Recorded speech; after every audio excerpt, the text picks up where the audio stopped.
Welcome to We Have a Goddess channel with Dr. Joanna Kujawa, Joanna for you. And in this channel, we discuss the archetypes of We Have a Goddess, spirituality and sexuality, Mary Magdalene, and today we are also going to discuss Eve. So I'm very excited about it because in We Have a Goddess, I didn't even touch Eve because I knew that she's a completely separate heroine and I wanted to focus on Mary Magdalene, and that Eve deserves her own book. But fortunately, we have someone with us who wrote the book. So in a moment, I will introduce Dr. Celene Lilllie to you.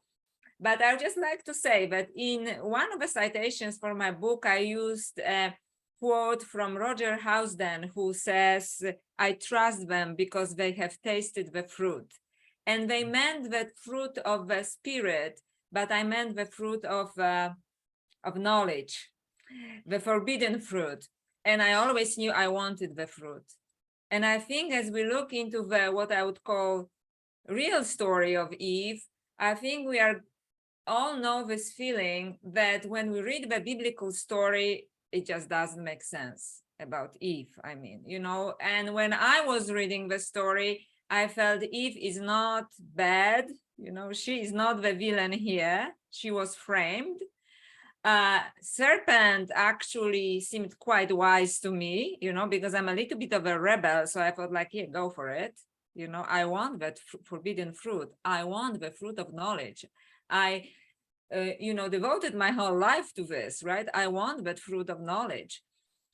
But as I was reading Celine's book, I realized that the forbidden fruit and spirit are actually one and the same thing in the story in a way. So the spirit of Eve, especially. So without much ado, I would like to introduce a very special guest, and I'm so thrilled, like honestly, totally thrilled to have Dr. Celene Lilllie with us, who wrote a wonderful book, The Rape of Eve. So Celine, it's so good to have you here.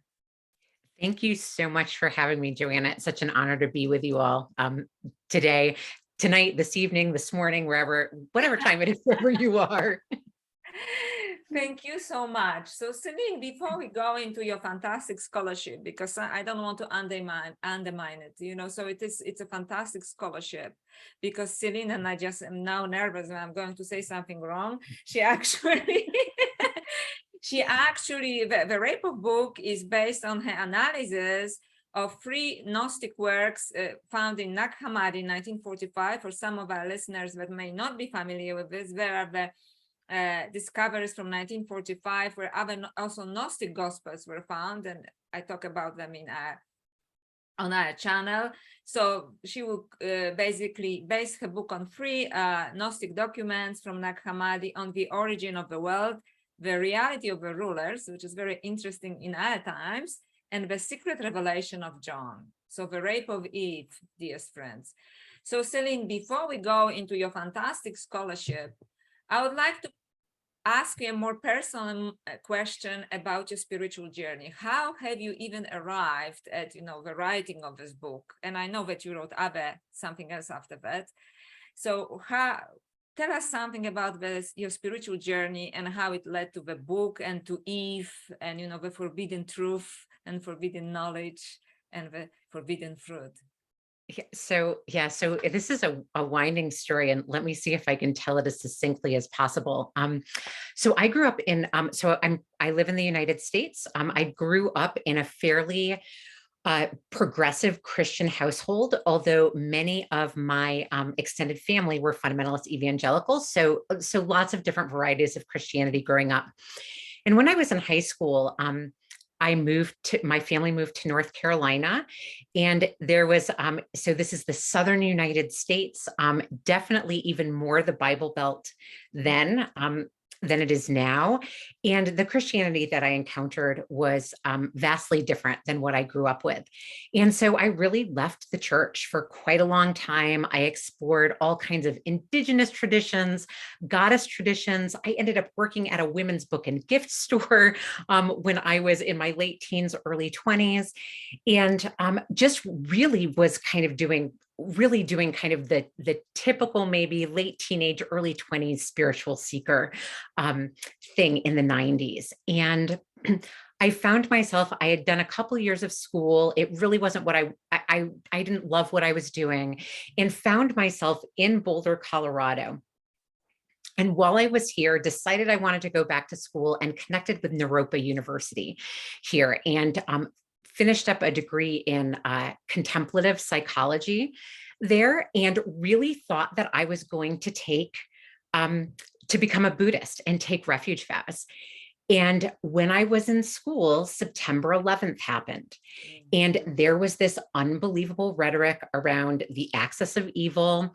I would get, I was going to say I'm going to get political here, but my work is kind of political, so we'll just hang out there for a little bit. Go for it. Yeah.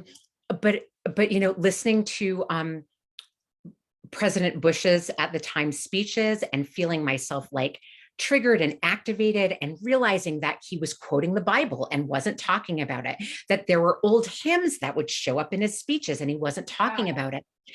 And I just started asking these questions about, is this really what early Christianity says? Is this really what's going on?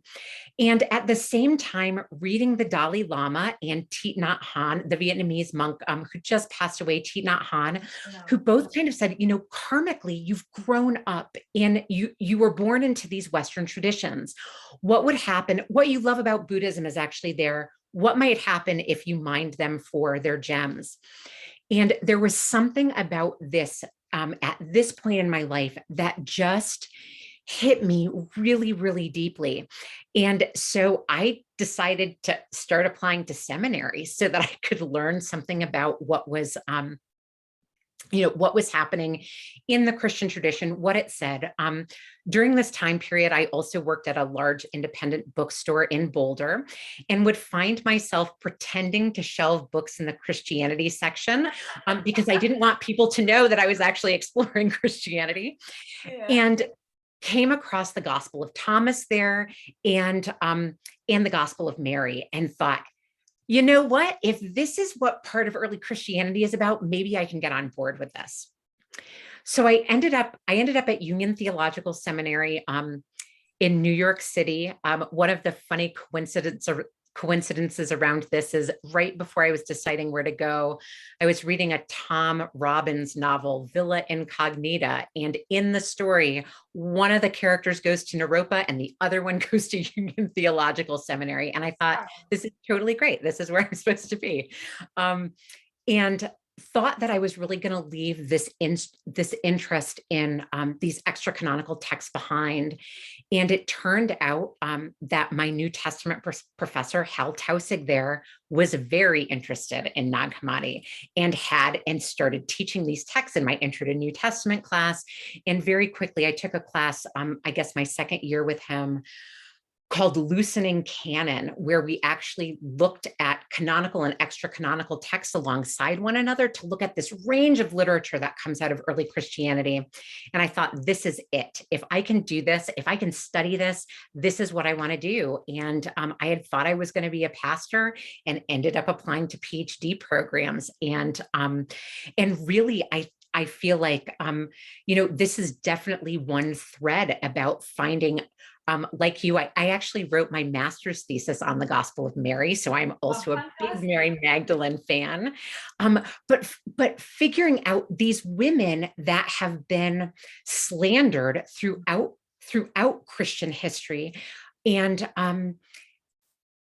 have really shaped the way that women view themselves. And I had so many questions about what was going on, who these women actually were, and were there other strains of thought in the earliest layers of these traditions. And when I started to find them, I just couldn't let go, and found it so liberating, both spiritually and historically. I would say both things, to be able to say, this is not just me having some spiritual wish fulfillment about this, but there was something real going on in the ancient world with these women that is also our birthright today. And so that's part of part of how I got involved with kind of looking at Eve. Yay to this, because I actually didn't know that, what was the impulse behind it. I knew the story, but I didn't know the impulse behind it, because my impulse for the other goddess was exactly the same. Like it is this two intuitive feelings. One is more general, that the beginning of Christianity, even before I learned about Nag Hammadi and the Gnostic Gospels and the Gnostics, there was something fundamentally wrong with the stories we are being told. Women on the side, just something is completely mistold. And the representation of women, which completely debilitates us, and I argue our relationships also, and debilitates men, because they think they have either mother or a harlot, or, but it just completely creates this kind of mad polarity in our psyche, with respect how women were viewed, so that's why I thought, like, I was furious about how, because I come from a very intense Catholic background, so we in a way have same but different but same, which I'm not Catholic anymore, but the same fury. So I actually felt the fury, and I think, and suspicion that the story was completely different. And I feel that, you had the same fury, and that it's not just something that happened in history, it is something that drags in our psyche in a very fundamental way. And it is not just a women's issue, it is like everybody's issue, because a part of consciousness has been hijacked, right, by sidetracking women who were actually contributed, but were portrayed in a unspeakable, either stupid Eve or sin and Mary Magdalene, or just in any way possible that could be diminished, right, and demeaned they were. And I just please. Well, I was going to say, I just want to say, I love the fact that you bring up the ways in which, this isn't just about kind of subscribing what women can do, but it's really about the limitations on men too, that men have to be dominant. They need to act in certain ways. They need to be in control. And that what I found actually in the early Christian literature is that their role is almost more prescribed in that kind of violent patriarchal way than this range of women that we get between what's happening with Eve, all of which I'm like, why doesn't anyone preach a sermon on this? The end of Paul's letter to the Romans lists all of these women, including the apostle Junia. Like, why isn't anyone talking about this? But that the ways that women are actually playing all of these roles. And when you get to kind of the little bit later literature, like First Timothy, and then particularly what's coming out of the early church fathers, men can only be one way, and then women can only be one way. And both of us everyone's put into these boxes. And what does it look like if we start to open boxes on one side, and what possibilities does that open on the other? And I love that you're talking about that, because I think it's so important. And because I interviewed some interesting men too, and I just am also observant, men are sick and tired of this part. And I always say, because just because I talk about these topics, I do not exclude men, quite on the contrary. And I actually can tell you that most men, actually at least half of my supporters are men, and they say, go for it, Joanna, because they are sick and tired of this. And I always say that I use patriarchy as a term in a very different way. It's not men against women, but that patriarchy as a systematic abuse of everybody, because the patriarchy also sent and forced men to war, right? Yeah. So it's not like they had it easier. They were also debilitated. Maybe it was a bit easier to be a man, but there's a price to pay for it, and from a spiritual point of view, we are all somehow, there's some effort to debilitate us. So I'm really deeply grateful for your book, the Rape of Eve. And if you want to just go a little bit deeper into this, because as I mentioned at the beginning, we all know the story, especially in the Western part of the world. And most people with modicum of insight, the modicum of insight, feel that there is something weird about the story. First of all, okay, even if you believe that Eve was, not very smart and serpent is bad, there's a very strange, supposedly God creator, who is really a very angry person, right? With completely ridiculous expectations and rules, right? And once you start to question this, like I'm like, who's that guy, right? When I was reading it, mind you, I am kind of rebel in you know in spirit.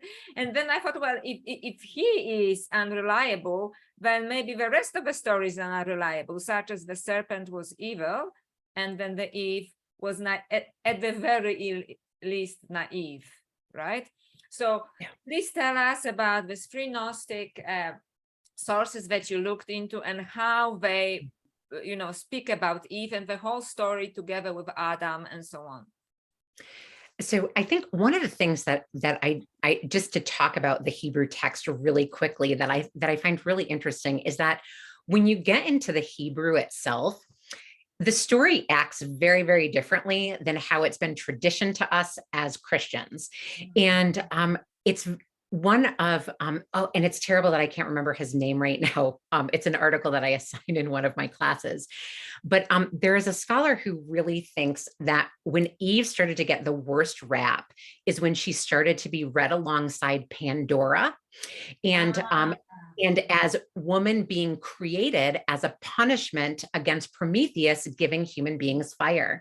And so that you get people like Tertullian, who's one of these early church fathers around, right around 200.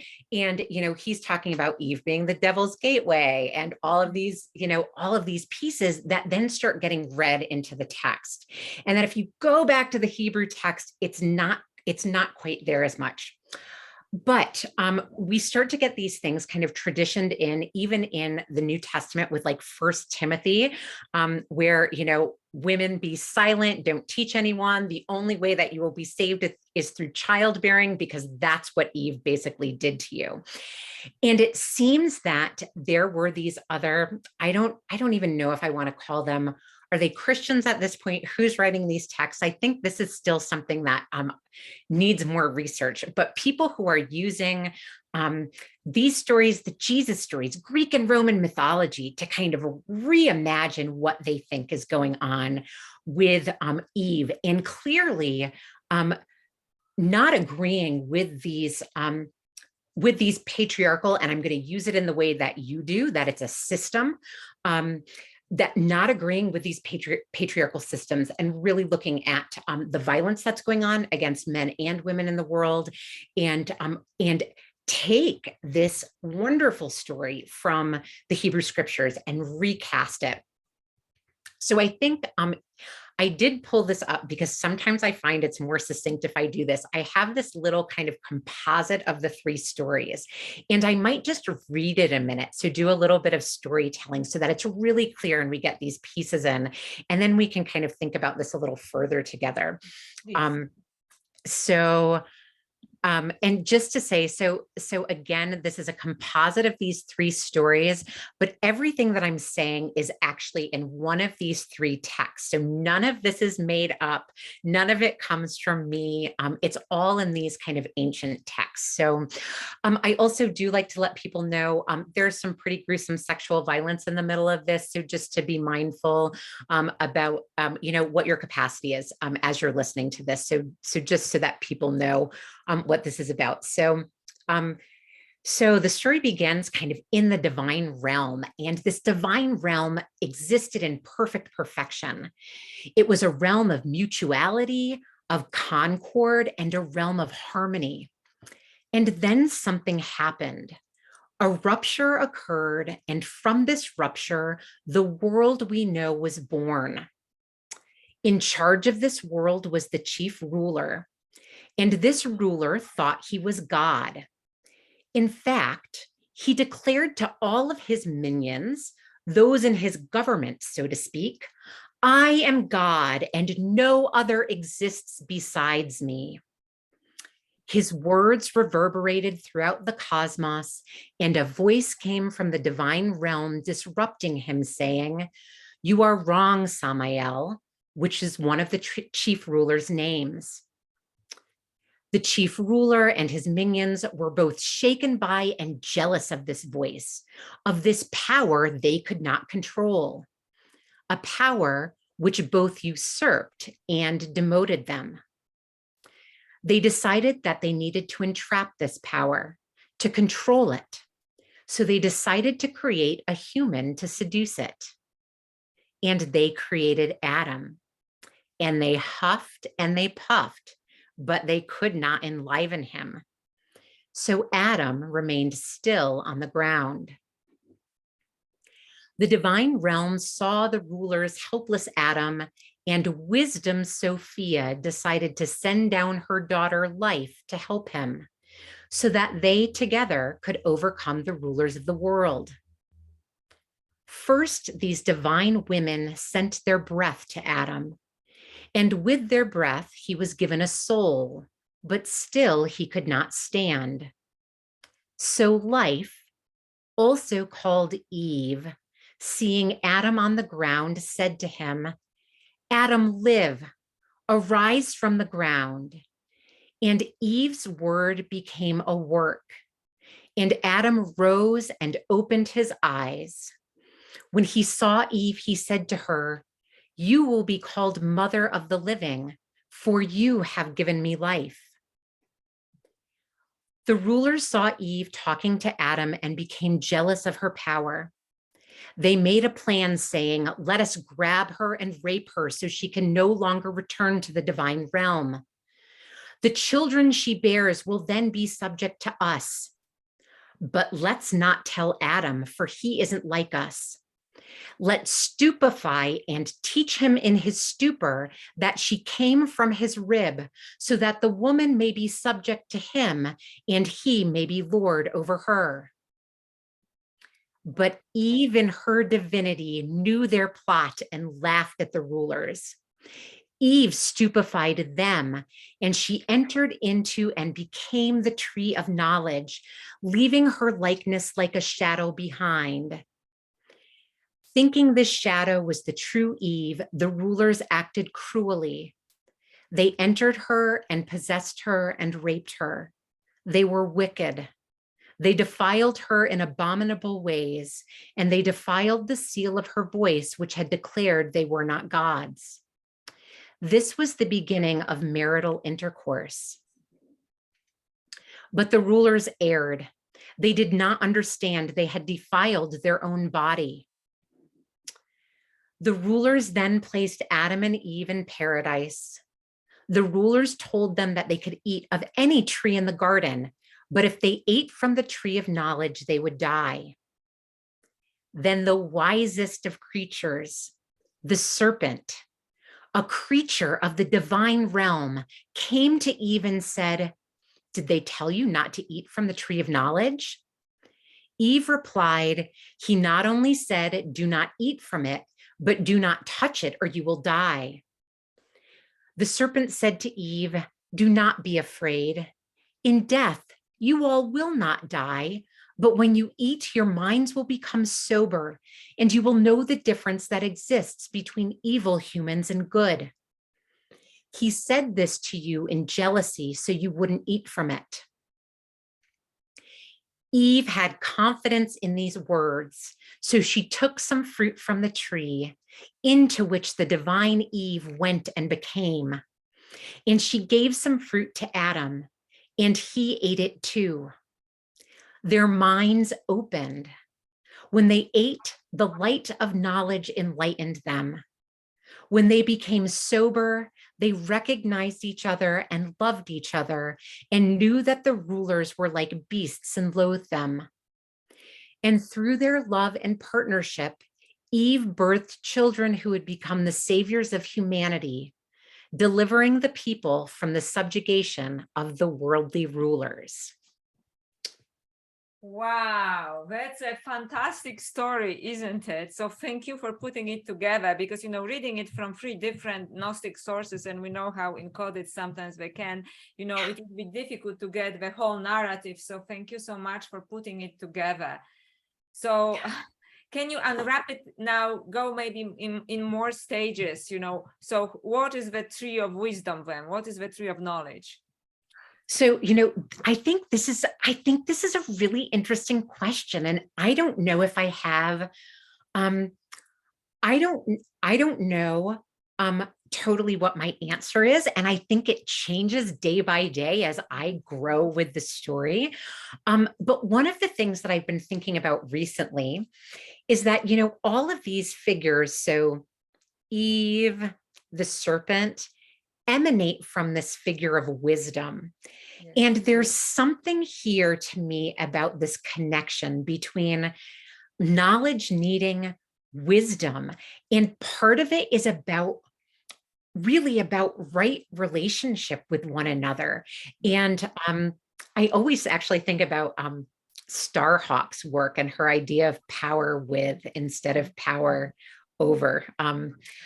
But this really, this piece where it is about really being able to see, here is also, and I'll maybe say more about this later, but, I am still very infused in Buddhism. And so this idea of the interconnectedness of all life and being able to see that with clarity and understanding how our actions reverberate into the world.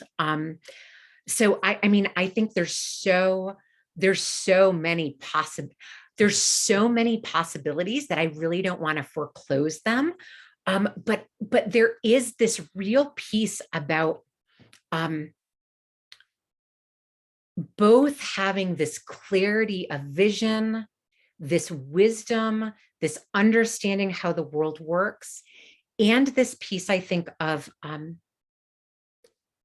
partnership that happens. Like, it's not done in a vacuum. It's done between the earth and this creature, the serpent, and Adam and Eve, and that somehow it's this amalgam that allows this knowledge to kind of come to fruition. Thank you so much. And we couldn't be more on the same page, honestly, because when I talk about in the other goddess, I said that this actually represents goddess consciousness. And by that, I mean the other form of wisdom, which is very intuitive, because you're imbued with Buddhism. I'm imbued with esoteric Hinduism, because this is where I moved when, the story stopped making sense to me. And then I found Gnostic gospels and so on. But I'm actually acting from the perspective, so to speak, of esoteric Hinduism. And in this, but also in Buddhism, you have, like in Zen Buddhism, you have Satoris. In esoteric Hinduism, you have the Buddhi, which is the higher mind. It is even in Christian, classic Christian theology from Thomas Aquinas, intellection, immediate grasp, and I think this is of divine knowledge. So I think it is actually about divine consciousness and the fact that we do have access to it. We just don't have the methods, and somebody doesn't want us even to know the methods and tools to get there. And I just wonder, and again, I am more into a Hinduism, it is that serpent could represent, maybe, I hope it's not too wild for you, Kundalini energy, which is, the divine wisdom moving through us, through our bodies. So that's why it's also earthly, because it's not somehow up there, right? But it's an energy that is actually part of who we are, right? So that's lots of tantric and other practices are about awakening this divine energy within us. So, and I just want to tell you that this is just amazing. So we are doing like comparative religions here, which is good. Or spiritualities. I prefer spiritualities because I'm kind of done with institutionalized religions. So I'm speaking only for you. I don't about me. I don't want to get you into any trouble.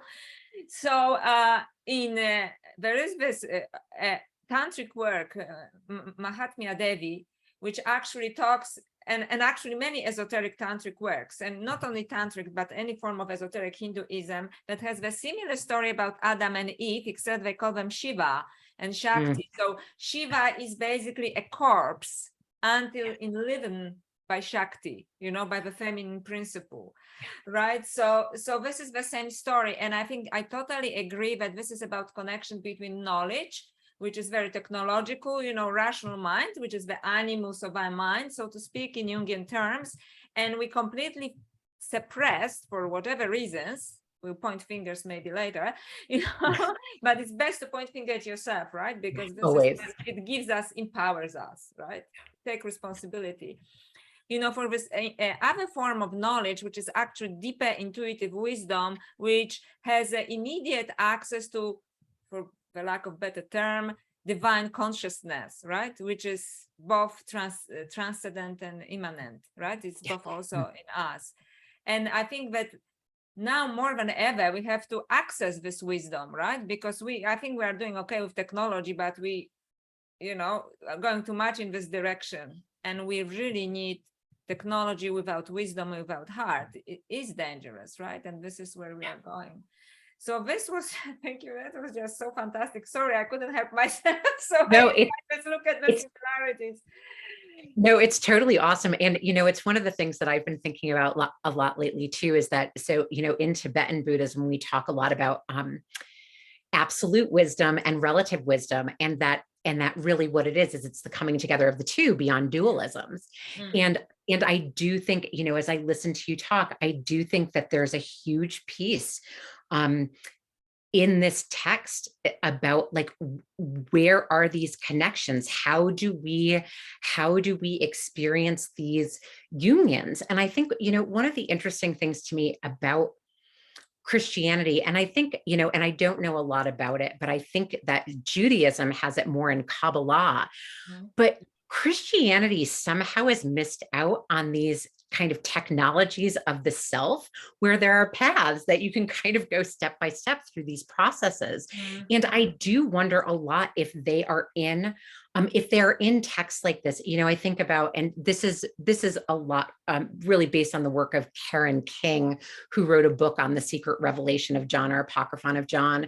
And she talks about, there is this wild part where these lower gods are putting together Adam's body, and there are all of these names, and asking this question, are these names about healing? Like, is this about healing? And I always wonder, are there seed syllables in these names? Is there a resonance that's happening too in the body, which then could absolutely be associated with something like whatever their version of Kundalini energy is? I mean, almost every system has some kind of spinal, central channel in Tibetan Buddhism, thinking about Taoist bodies, but this, this central line where you want the energy and the chakras to be lined up together. And are there things in these texts that we have just lost the language really and knowledge about, that were operative in the ancient world? And I completely agree with you, because, for example, in Catholicism, we just had prayers that we had to repeat, but they lost meaning because they're just mechanical prayers. So what I call it again in Hindu terminology, deshaktified, which means they do not carry energy because it's very mechanical. But for example, in Hindu mantras, which is not that different from Catholic rosary, for example, the energy is still there, simply because they have the seed words, as they called it, right? Which is from Tibetan Buddhism, I bet, that they still carry the wisdom. There are Sanskrit words, like in Hebrew they have, right, in Kabbalah also, you have to tell them in a particular way, and they carry, the energies, they carry the power.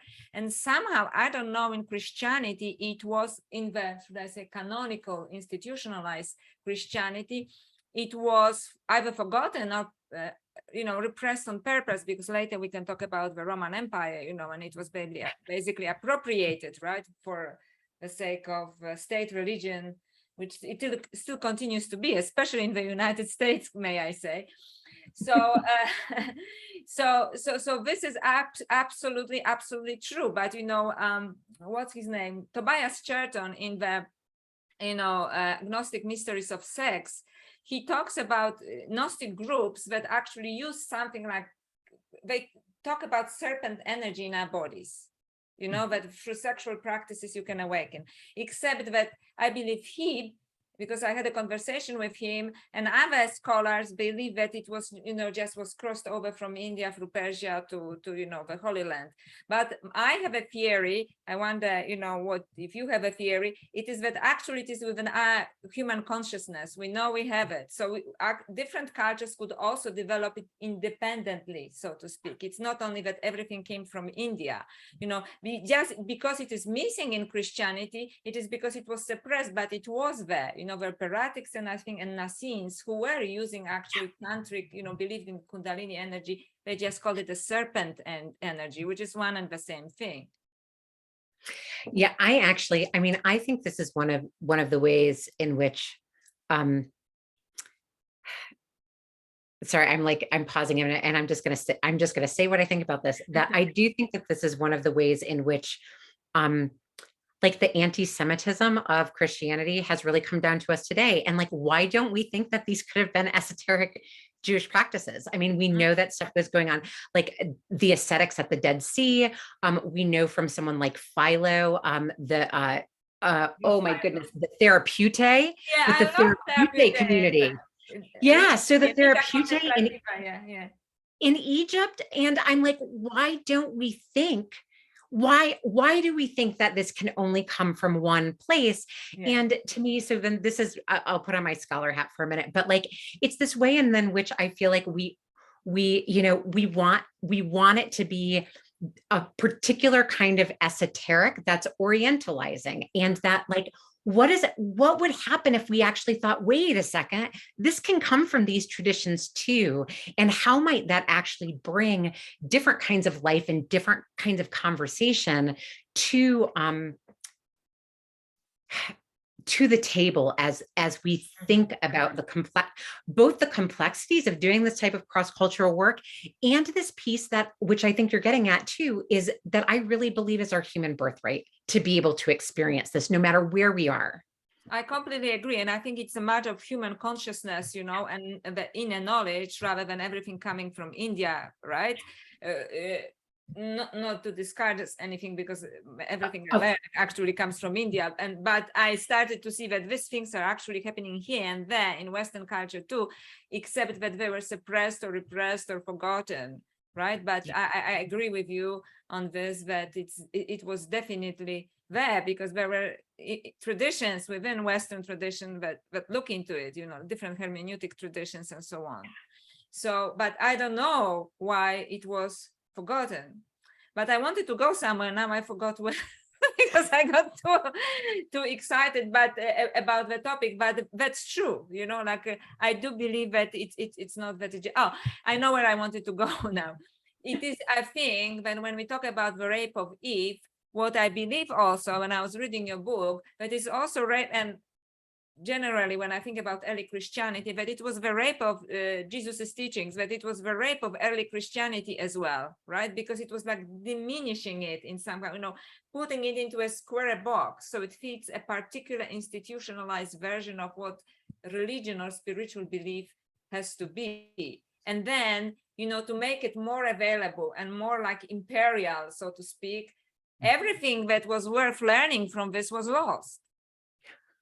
You know what I mean? Because then it becomes like, okay, I can imagine a TV show, like saying some holy being comes, he says, yeah, we know about it, but make it so it is available to everyone, so it's basically water it down as much as possible, and then any meaning is lost. And all we are left, and I'm being controversial here, and I'm not saying that Celine is saying it, I'm saying it just, for a protection, is that we are left with stories that make little sense to us. And all we have sometimes is the feeling that there's much more into the stories, except that we are not told, the whole story. We just have like, cartoon characters, when there are deep stories with deep meaning that was somewhere lost on the way. I mean, I think that's such an important point, and that even the stories, there are some beautiful stories in the canonical New Testament, but that it's hard to access them at this point because of all of these overlays. And one of the things that I think I do want to say is, which I don't actually talk about this in the book. I was like, it was part of one of my thought experiments, but I work with a group of folks who doesn't use the word Gnosticism very often because of the way in which Christianity has really gotten bifurcated into like Orthodox and Gnosticism, or it becomes this kind of catchword for heresy. Yeah. And what I think is actually really interesting when we kind of get rid of both of these terms, orthodoxy, heresy, Gnosticism, whatever, proto-orthodoxy, I don't like either, because you already have a teleology there and you're headed someplace specific. But that people in the ancient world like had this flexibility and this creativity to take the Jesus story and run with it and make all kinds of different meanings. And it was really diverse. And it was really,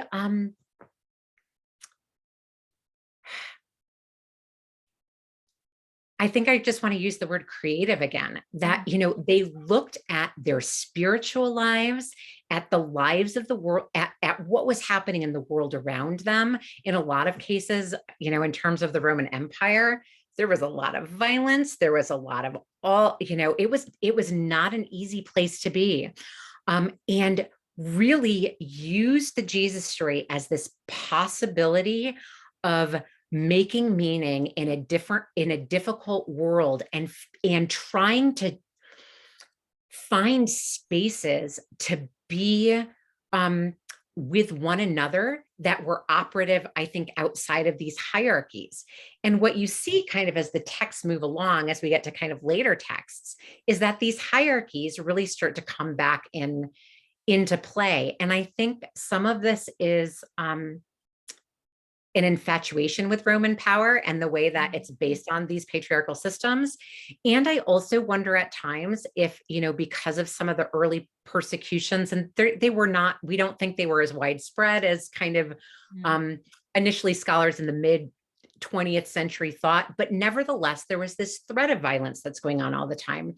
And so I do wonder too, if people thought, well, if it looks more like Roman, if Christianity is imbued with more Roman sensibilities, maybe they won't come after us as much. And these are the things that I think started to foreclose possibility instead of this flourishing that we see that's happening in the texts. And even now, and I think that this has been slightly egregious with Nag Hammadi, but also somewhat so with the canonical texts as well, is that the translations have been really esoteric, also to make sure that people can't understand a word of what's happening in the texts. And so then if you don't have specialized knowledge, you can't go to them. And I remember when I was doing my research, I was reading some of the early church fathers on kind of the heresies, and there would be portions of them that they left in Latin, and there would be like a translator's note that saying, this is too dangerous for lay people to read, so we're just going to leave it in Latin. But even with the English translations, we've managed to do this. And I just wonder all the time, like, what would happen if people had better translations, if we were working on this on a regular basis, so that more people, so that we could actually use our collective wisdom in new ways to imagine the possibilities of what are happening in these texts. I absolutely agree. And can I just make two comments? One of them is that it brings my favorite man to mind, which is Jean-Yves Leloup, who translated my favorite version of the Gospel of Mary. And he says pretty much exactly the same. He says, why do we have to make this distinction? And between Gnostic and canonical, he says, why don't we read it in its entirety? So this is what Gospel of Mary says. This is what Gospel of Thomas says. This is what Gospel of John says. This is what Gospel of Matthew says. And, this is the beautiful richness, spiritual richness in all of them. But because, this distinction became, apparent simply because once it was told that this is the only good version, right? So then people started, okay, so there are other versions, and they probably just coined them as Gnostic, right? Whatever that means, because we know there are many Gnostic groups, so it's nothing like one Gnostic thing, right? But I completely agree with you and Jean-Yves Leloup, who says, like, this is a gift. That's a spiritual gift. All of these texts are spiritual gifts, drink from them, and refer to your own spiritual experience and learn from them, right? So this is it. And when I made this earlier provocative statement, it is actually came from the bottom of my heart, because for the reasons, because for first 30 years of my life or so, I tried to be a devout Catholic, but I couldn't make sense out of stories.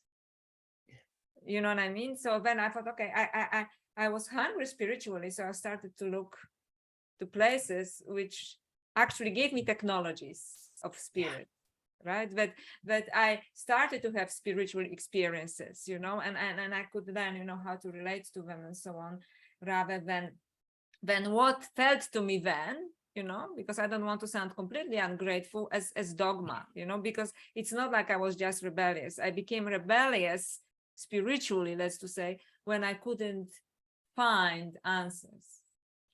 So it came actually from pain. The statement came from pain, because it's not like I was just rebellious. I just no, I have to find the answers, and if it means outside of this text, then it is. But now I'm slowly returning, through the esoteric Hinduism to early Christianity and so on. So that's my slightly circular path.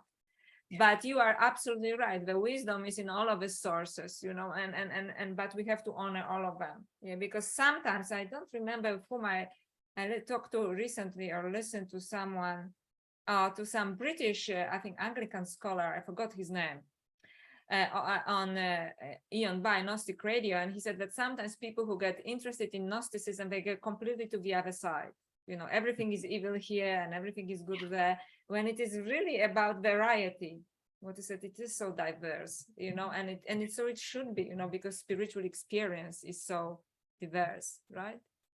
Yeah, and we get, just to say too, which is always the thing that I think about, and I need to go back and read this text sometimes, but there in Nag Hammadi, there's a text called the exegesis of the soul, and in Greek the word for soul is feminine, and it basically says like the soul is a whore because she's a woman. Like there's some uncomplimentary stuff there, and I think this is part of, again, knowledge infused with wisdom, is that we need to be discerning, and we need to look at all of this stuff and not make these really quick not make these kind of snap judgments about, oh, if it's in the canon, it's bad. Oh, if it's outside of the canon, it's good. But really, where are the places that we see possibilities for human flourishing?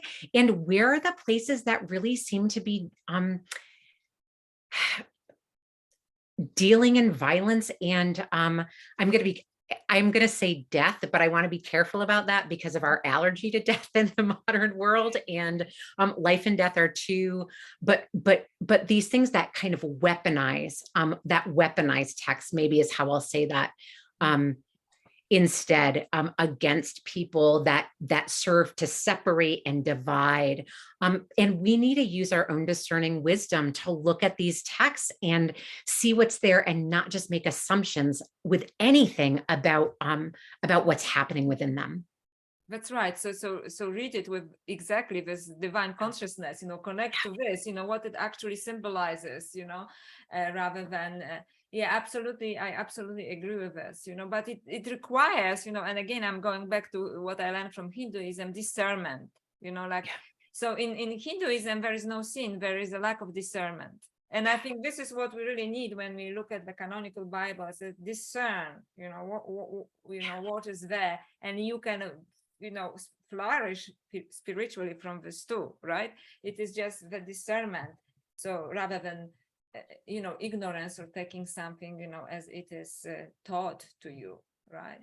Or maybe in Christianity, we might say discernment rather than dogma.